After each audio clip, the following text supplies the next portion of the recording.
Now, when you're researching an idea for a speech, you're going to have to do some looking up. You're going to have to do some research.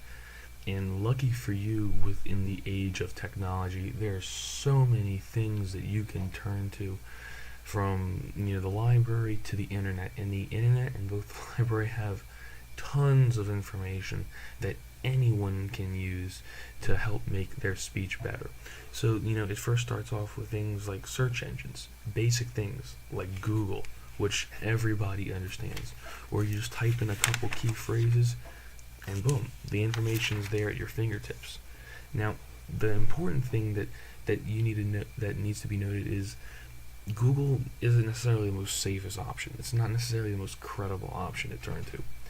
I mean, yeah, there are great things that you can find on Google, but you want to go to more of a reliable sources. That's why you can go to places like libraries, or you could go to non-profit organizations, which are, very credible institutions that have rooted themselves as being experts in whatever field they're trying to discuss.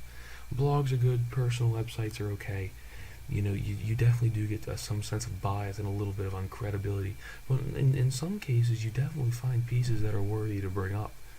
Then there are things like government resources, things that you could find in a library. And one of the coolest things, though, and definitely one of the most credible, and something that would definitely grab the attention of your audience, is something that you do yourself. So like a survey or a poll or an interview with the with an actual person, somebody who maybe experienced something that you're talking about.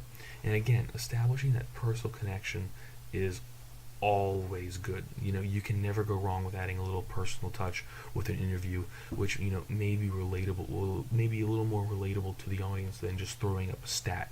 Again, establishing a personal connection with your audience is a must.